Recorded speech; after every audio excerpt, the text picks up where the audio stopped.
अस्सलाम वालेकुम रहमतुल्लाहि व बरकातुहू। कैसे हैं आप लोग? वालेकुम अस्सलाम वरहमतुल्लाह। जी। स्क्रीन शो हो रही है सबको?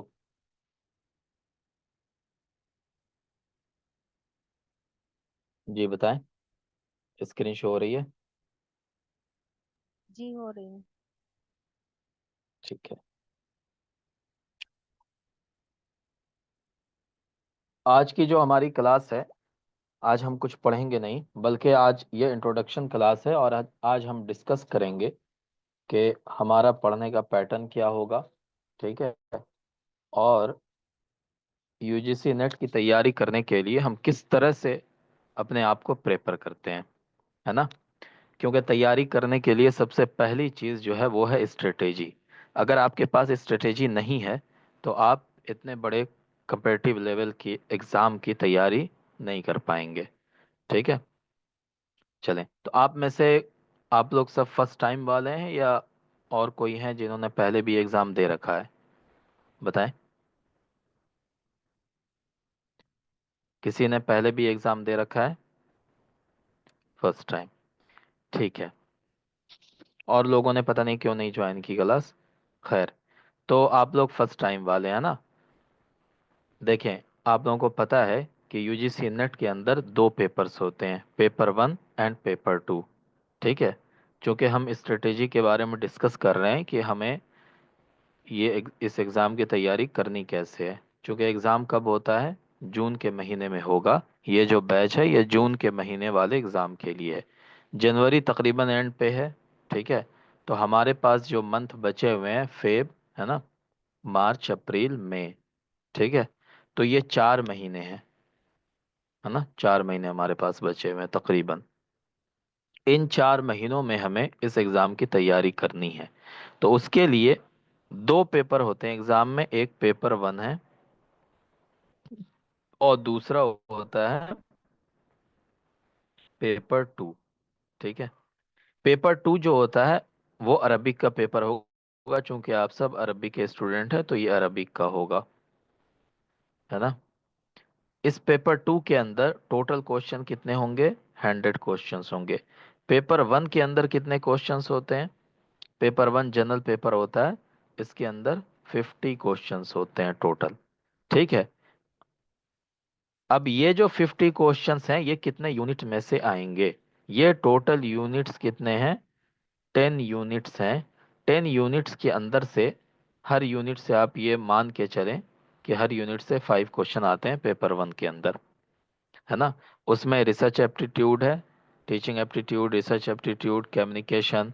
ठीक है। उसके बाद आईसीटी है, लॉजिकल रीजनिंग है, मैथमेटिकल रीजनिंग। ठीक। उसके बाद इन्वायरमेंटल, पीपल एंड इन्वायरमेंट, ये सारी चीज़ें उसके अंदर है। 10 यूनिट है टोटल। अरबिक का है वो 100 क्वेश्चन होंगे पेपर टू में से, उसमें भी 10 यूनिट्स हैं। हम जो पढ़ाएंगे आपको वो सिर्फ पेपर टू का यानी अरबिक को हम पढ़ाएंगे, पेपर वन हम नहीं पढ़ाते हैं। ठीक है, इतना क्लियर है? अब देखें पेपर वन की तैयारी आप कैसे करें। वालेकुम अस्सलाम वरहमतुल्लाह। पेपर वन की तैयारी आप कैसे करते हैं वो मैं आपको, जो मेरा अपना तरीका था उस एतबार से मैं आपको गाइड कर सकता हूँ, क्योंकि मैं उस पेपर को पढ़ाता नहीं हूँ। पेपर टू जो हमारा अरबिक का है, इसमें जो 10 यूनिट्स हैं उसको हम कई अलग अलग पार्ट में डिवाइड करते हैं। ठीक है। इन 100 क्वेश्चंस में से 60 to 65% क्वेश्चंस सिर्फ अल असरुल हदीस में से पूछे जाते हैं। असर अल असरुल हदीस में से आप ये मान के चलें कि 60 to 65 क्वेश्चन इसी में से आएंगे। किस में से? असरुल हदीस में। असरुल हदीस के अंदर कौन कौन सी यूनिट शामिल है? अगर मैं यूनिट्स की बात करूं तो सबसे पहले देखें असरुल हदीस में यूनिट थर्ड के अंदर जो अदबुल महजर है, ये अदबुल महजर ये असरुल हदीस का पार्ट है। ठीक है ना? मॉडर्न पीरियड का पार्ट है। उसके बाद यूनिट फोर के अंदर नक्तुल अदबी का जो पार्ट है, इसमें भी अन्नक़्द फिल असर हदीस, ये पूरा असर हदीस के का पार्ट है। ठीक है। उसके बाद फिर आगे आते हैं यूनिट 3 यूनिट 4 के अंदर हो गया। अब आते हैं यूनिट 7। यूनिट 7 पूरा का पूरा अल अदबुल अरबी अल हदीस है, पूरा का पूरा यूनिट 7। ठीक है। उसके बाद यूनिट 8 जो है, ये भी पूरा का पूरा असर हदीस से मुताल्लिक है ना, यूनिट 8 भी। ठीक है। उसके बाद यूनिट 10 को छोड़ दें। तो हमने क्या देखा, यूनिट 8 यूनिट 7 ये दोनों पूरे के पूरे असर हदीस से मुताल्लिक हैं। ठीक है। उसके बाद यूनिट 4 एंड यूनिट 3, इसमें एक एक पार्ट असर हदीस से मुताल्लिक है। समझ गए। तो ये इस तरह से हम देखें तो 4 यूनिट तकरीबन असर हदीस से रिलेटेड हैं। इन सब को जोड़ दिया जाए तो 60 to 65 क्वेश्चन आपके असर हदीस से ही आते हैं। समझ गए। बताएं। चलें। अब हम आगे बढ़ते हैं। असर हदीस के बाद दूसरे नंबर पे जो क्वेश्चंस आएंगे वो आएंगे अल असरुल, अल असर नहीं कहें इसको, इसको कह रहे हैं अल अदबुल अरबी से। अल अदबुल अरबी अल हिंदी। अल अदबुल अरबी अल हिंदी। इसमें से तकरीबन आप ये मान के चलें कि 7 to 10 क्वेश्चंस यहाँ से आते हैं। ठीक है। 5 to 7, 7 to 10 इसी तरह आते हैं अल अदबुल अरबी अल हिंदी से रिलेटेड। ठीक है। इस तरह से आएंगे। अब जो बच गए उसमें अल असरुल कदीम है। अल असरुल कदीम यानी इलल असरिल अब्बासी।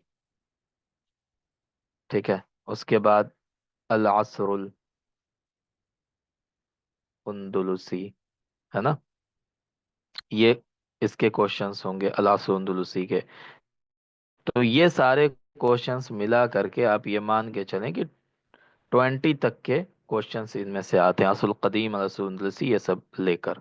ठीक है। 20 क्वेश्चंस होंगे इस तरह से। और 10 क्वेश्चन जो आपका होगा वो अरबी के अंदर किस में से होगा बताएं। 10 क्वेश्चन किस में से होता है, रीडिंग कॉम्प्रिहेंशन का। किस में से होता है, अन्नस, अन्नस के अंदर से। ठीक है। यानी 2 पैराग्राफ आपको दिए जाएंगे अरबी के, और हर एक पैराग्राफ से 5 5 क्वेश्चन होता है। तो 10 क्वेश्चन आपके पैराग्राफ के अंदर से आते हैं। समझ गए। तो इसको अगर इस तरह से आप देखें तो 60 को के आसपास क्वेश्चन आपके असर हदीस से होंगे। 10 आपके पैराग्राफ में से आते हैं, पैराग्राफ को हल करना होता है। ठीक है। उसके बाद आपके कितने हो गए, ये 20 क्वेश्चंस के आसपास आपके असुल कदीम असुल अंदलुसी ये सब मिलाकर आते हैं। ठीक है। और लगभग 4 to 7 क्वेश्चन आपके अदबुल अरबी अल हिंदी से होते हैं। और ग्रामर, उसके अलावा चीज़ें जो हैं, बलागा इल्म अरूज, ये सब मिला करके आप 5 to 7 क्वेश्चन उसको मान लें। तो ये मोटा मोटा होता है। तो इसमें जो सबसे बड़ा पार्ट है क्वेश्चंस का वो किस में से आता है बताएं, असर हदीस में से। ठीक है। तो जब हम तैयारी करते हैं, पढ़ाई शुरू करते हैं तैयारी के लिए, तो सबसे ज्यादा जो हमें मेहनत करनी हो वो किस में टाइम देना है सबसे ज्यादा बताएं। असर बताएं हदीस आप में। लोग, बताएं। असर हदीस में आपको ज्यादा टाइम देना है। ठीक है। क्योंकि ज्यादा क्वेश्चंस इसी में से आएंगे आपके। ठीक। अब इतनी बात हमने कर ली, कहाँ पे आपको ज्यादा फोकस करना है। अब दूसरी चीज, किन चीजों पे फोकस करना है। असर हदीस के अंदर बहुत सारी शख्सियात हैं, बहुत सारी चीजें हैं। तो उनमें बेसिक बेसिक किन चीजों पे हमें ज्यादा फोकस करना है। तो मेरा अपना तजुर्बा है कि मैं 8 चीजें बताता हूँ, है ना। इन 8 चीजों का आप एक चार्ट बनाएंगे। ठीक है। कॉपी पेन ये क्लास के अंदर आपके पास जरूर होना चाहिए जब आप क्लास के अंदर बैठते हैं। और इन 8 चीजों को आप चार्ट के तौर पे अपनी कॉपी में नोट बनाएंगे। इसका क्या क्या उसमें लिखेंगे आप चार्ट में। किसी भी शायर, कोई भी शायर किसी भी जमाने का है, ठीक है, सबसे पहले उसका नाम क्या लिखेंगे,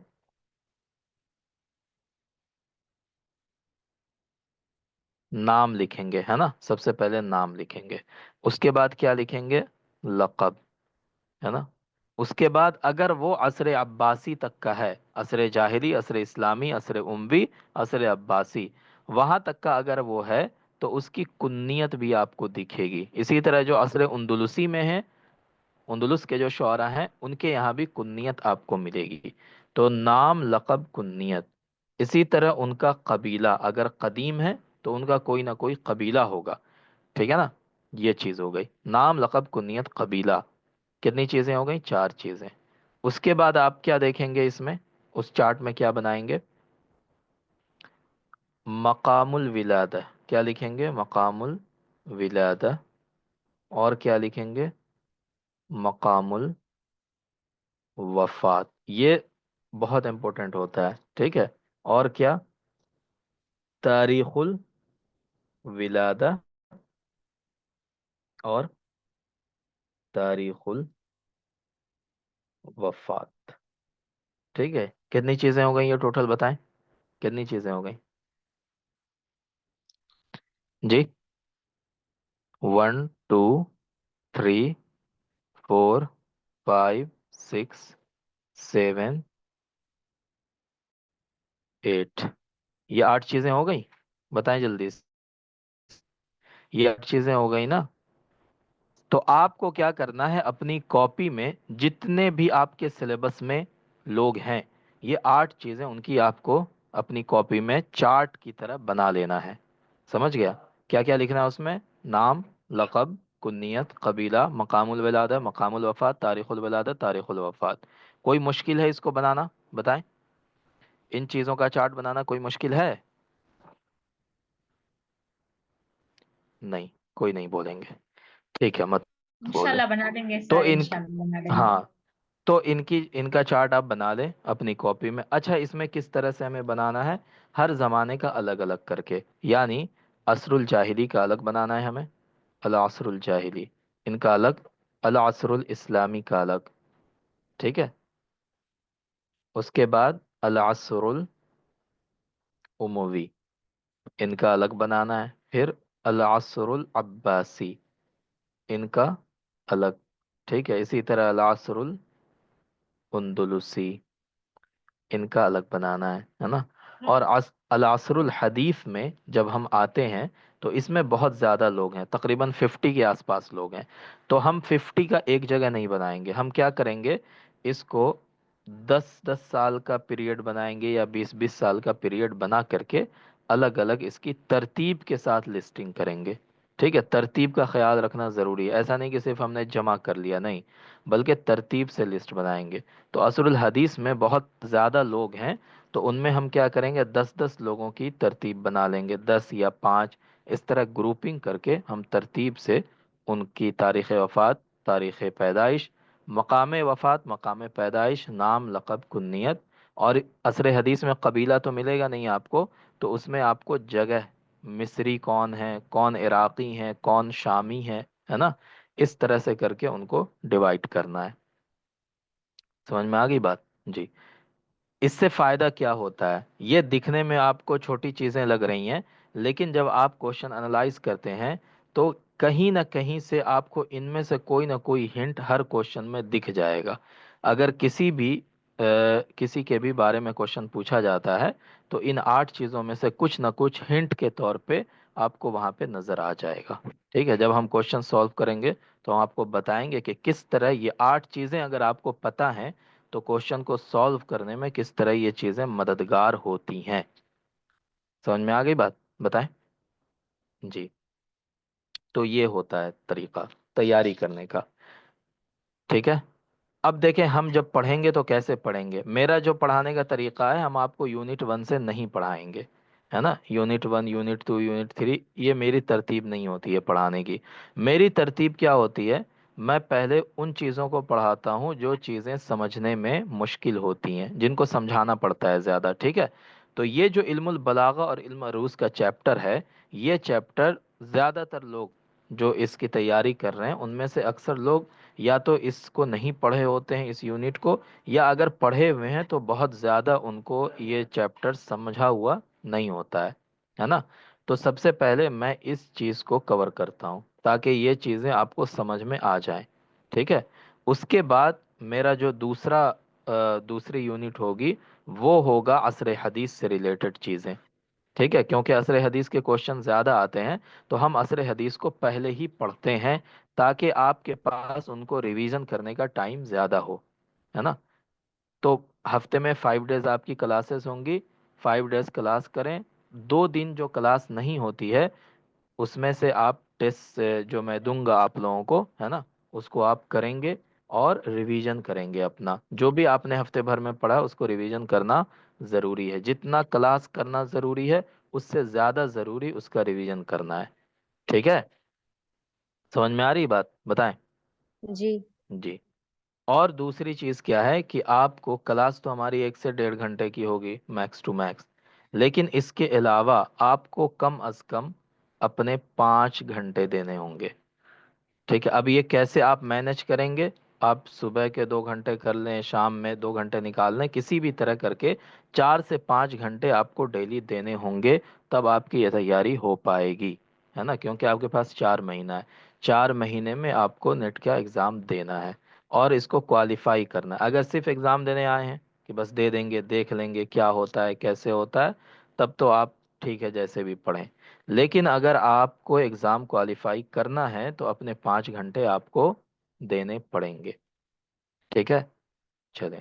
और एक और इम्पोर्टेंट बात क्या है कि जितना इम्पोर्टेंट आपके लिए पेपर 2 है उतना ही इम्पोर्टेंट पेपर 1 है। अगर आप जेआरएफ निकालना चाहते हैं तो पेपर 1 में 50 क्वेश्चंस होते हैं टोटल। 50 में से कम अज कम आपको 30 क्वेश्चन करने पड़ेंगे। ठीक है, तब आप जेआरएफ निकाल पाएंगे, क्योंकि कट ऑफ बहुत हाई जाती है इसकी, है ना। और कट ऑफ हाई जाने की वजह क्या है कि बच्चे बहुत मेहनत करते हैं, बहुत ज़्यादा मेहनत करते हैं। चीज़ें सबके पास अवेलेबल हैं, क्लासेस सबके पास अवेलेबल हैं। जो जितनी मेहनत कर लेता है, जितना टाइम दे देता है पढ़ाई के ऊपर, वो उतना ज़्यादा कामयाबी के साथ इस एग्ज़ाम को क्वालिफाई कर लेता है। ठीक है, आपको पता है कि जेआरएफ कितने परसेंट लोगों को मिलता है, बताएं। वन यूजीसी का जो परसेंट रूल है, ओनली वन परसेंट। 1%। बिल्कुल, ओनली 1% लोगों को जेआरएफ मिलता है। अगर 2000 अरबी के अंदर स्टूडेंट बैठ रहे हैं, एग्जाम के अंदर 2000 बच्चे बैठ रहे हैं, तो उनमें से कितने बच्चों का जेआरएफ होगा? कितने बच्चों को मिलेगा जेआरएफ, 20 बताएं। सर। 20। ठीक है, तो अगर 2000 बच्चे हैं तो उसमें से सिर्फ 20 बच्चों को जेआरएफ मिलेगा। आप कंपटीशन लेवल देख रहे हैं इसका कितना है। ठीक है, और ओनली टॉप 6% जो होते हैं वो नेट होते हैं। इसमें से आप 1% जेआरएफ का निकाल दें तो उसके बाद जेआरएफ के बाद 5% और जो बचेंगे वो नेट क्वालिफाइड होंगे। समझ गए? उसके अलावा जो हैं, है ना, चाहे उनका मार्क्स जितना भी आ जाए, वो ना नेट क्वालिफाई होंगे ना जेआरएफ क्वालिफाई होंगे। अभी क्या किया यूजीसी ने, एक और कैटेगरी बना दी है, और उसको उसको क्या कहते हैं? Only for PhD, qualified only for PhD. यानी अगर आप जेआरएफ भी नहीं हो पाए, नेट भी नहीं हो पाए, तो आप पीएचडी में एडमिशन के लिए कहीं पे अप्लाई करने के लिए एलिजिबल हो गए, है ना। तो अगर आप ओनली फॉर पीएचडी में भी क्वालिफाई नहीं कर पाए तो आप कहीं पर पीएचडी के लिए अप्लाई भी नहीं कर सकते हैं। तो अगर कोई पीएचडी कहीं से करना चाहता है किसी भी यूनिवर्सिटी से, तो उसको भी ये एग्ज़ाम देना ही पड़ेगा। पहले क्या होता था कि यूनिवर्सिटीज़ अपना अपना एंट्रेंस लेती थी, उसमें एग्ज़ाम दिया आपने और पास हो गए, चाहे आपका नेट हो ना हो, आपका वहाँ एडमिशन हो जाता था। अब नहीं होगा, है ना। अब क्या होगा कि जो यूजीसी नेट का एग्ज़ाम देगा और वो उसको क्वालिफाई करेगा, कम से कम ओनली फॉर पीएचडी के लिए क्वालिफाई करेगा, उसके बाद वो एलिजिबल होगा कहीं पर भी पीएचडी के लिए अप्लाई करने के लिए। समझ गए? तो एक तरह से समझ लें कि पीएचडी का एंट्रेंस भी अब नेट एग्जाम के थ्रू ही देना पड़ेगा। समझ अब में आई इसमें बात? भी परसेंटेज होता है सर, नेट क्वालिफिकेशन के लिए भी, यानी पीएचडी क्वालिफाई होने के लिए भी परसेंटेज बताते हैं क्या सर? परसेंटेज बताया नहीं है, लेकिन मेरा अपना अंदाजा, चूंकि जो पिछली बार का रिजल्ट आया उसके हिसाब से मैं देखता हूँ, तो मुझे ये लगता है 50 to 20% को ओनली फॉर पीएचडी ये लोग करते हैं। ठीक है, 15 से 20% के आसपास में ये लोग ओनली फॉर पीएचडी कर देते हैं। उससे कम भी अगर किसी का कोई है तो उसको ओनली फॉर पीएचडी के लिए भी एलिजिबल नहीं करते हैं, ये लोग पास नहीं करते हैं। ठीक है, तो इस तरह का भी चल रहा है, क्योंकि जो गवर्नमेंट है ना, वो हायर एजुकेशन पे कम से कम खर्च करना चाह रही है अब, है ना। गवर्नमेंट अब ज़्यादा बजट हायर एजुकेशन को देना नहीं चाह रही है। तो इसीलिए वो क्या करते हैं, कम करते जा रहे हैं, इसको कम करते जा रहे हैं। समझ गए। तो अब बताइए, पहले 6% JRF होता था, अब 1% JRF होता है। पहले 15% नेट होता था, अब ओनली 6% नेट होता है। ठीक है। तो इतना ज्यादा इन लोगों ने कटौती कर दी है। तो इसीलिए आपको उस मकाम को हासिल करने के लिए मेहनत ज्यादा करनी पड़ेगी। समझ में आ गई बात, बताएं। जी। हम्म, चलें। तो पेपर 2 के लिए हम क्या करेंगे, आपको क्लासेस में पढ़ाएंगे, उसके अलावा जो टेस्ट देंगे वो टेस्ट आपको करना होगा, है ना। और जो चीज़ें हम वक्तन फ़वक्तन आपको क्लास में बताते रहेंगे, उसके लिए गाइड करते रहेंगे पेपर 2 के लिए। पेपर 1 हम पढ़ाते नहीं हैं। तो पेपर 1 में आपको क्या करना है, सिलेबस डाउनलोड कीजिए, और सिलेबस के अकॉर्डिंग आप चाहे किसी का सब्सक्रिप्शन ले लीजिए। कुछ लोग, मैंने खुद जब तैयारी की थी तो जिन लोगों का मैंने जिनकी क्लासेस देखी थी, है ना, आप चाहें तो उनको भी देख सकते हैं। ठीक है। और वहाँ से आप YouTube वगैरह से पढ़ सकते हैं। जैसे मुझे पर्सनली बहुत अच्छा लगता था, एक भरत कुमार थे, है ना, भरत कुमार। उनकी फीस भी बहुत कम होती है, बहुत कम तो नहीं होती है, लेकिन और लोगों के मुकाबले में कम ही होती है ना। भरत कुमार हैं, उनको आप देख सकते हैं। ठीक है। उसके अलावा और किसी को, अन अकेडमी है, या और दूसरे लोग हैं, है ना, यूट्यूब पे पढ़ाने वाले, तो वहां से आप पेपर 1 को देख सकते हैं। समझ में आई बात, बताएं। और अगर आप खुद से, इंग्लिश आपकी अच्छी है, तो आप खुद भी किताब से पढ़ सकते हैं। किताब का जो अच्छी किताब मानी जाती है पेपर 1 की, वो कौन सी है, KVS मदान की, है ना। KVS मदान की जो बुक आती है वो अच्छी मानी जाती है। ठीक है। KVS मैदान पेपर 1 की बुक, तो उसको आप पढ़ करके उससे भी तैयारी कर सकते हैं। बाकी मैं आपको और क्लासेस जब होंगी हमारी रेगुलर, तो मैं बताऊंगा कि पेपर 1 की तैयारी आपको कैसे करनी है। अगर आप पूछेंगे तो मैं आपको गाइड कर दूंगा। ठीक है। बाकी जो पेपर 2 है वो तो हम पढ़ाएंगे ही आपको। समझ में आ गई बात, बताएं। जी। जी जी, ठीक है। अल्हम्दुलिल्लाह जी सर। हाँ। तो ये हमारी इंट्रोडक्टरी क्लास थी, है ना। इसके अंदर बस मुझे ये डिस्कस करना था कि आपको तैयारी किस तरह करनी है, और आप लोगों को तैयार करना था आपके मिजाज को, कि आपको कितना अपने माइंड को बिल्कुल वो तैयार कर लीजिए कि आपको 4 से 5 घंटे आपको डेली देने पड़ेंगे इस पे, अगर आप चाहते हैं इसको कामयाबी के साथ पूरा करना तो। ठीक है।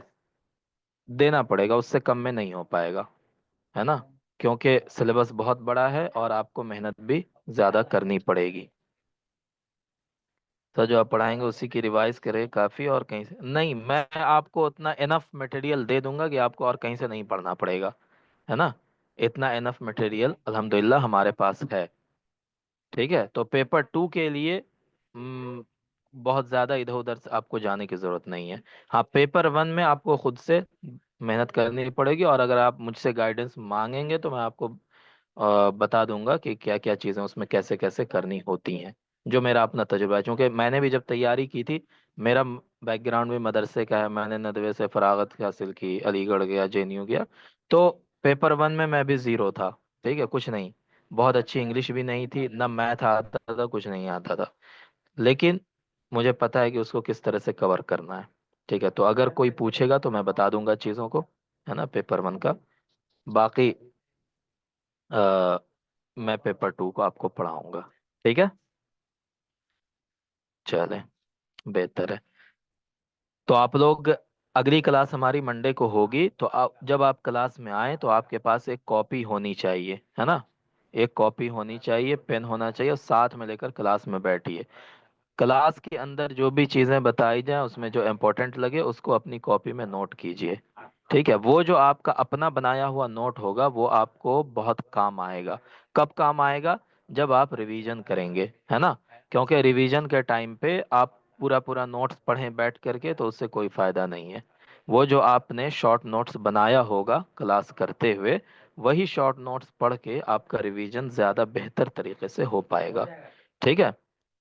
तो वो काम जरूर कीजिएगा। ठीक है। कॉपी और पेन लेकर बैठिएगा, मैं क्लास में पूछूंगा भी आपसे। और हमारी जो क्लास होती है वो इंटरेक्टिव क्लास होती है।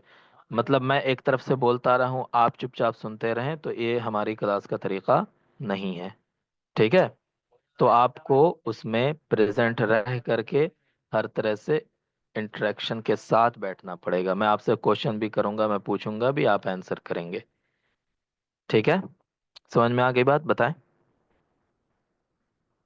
जी सर, जी। इंशाल्लाह। ठीक है, चलें।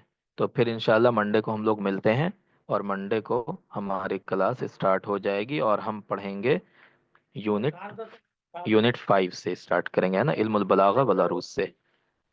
सर, इसका ठीक है, चले। मटेरियल आप हमको ऑनलाइन क्लासेस में मटेरियल हम इंशाल्लाह प्रोवाइड देंगे। करेंगे आपको, है ना।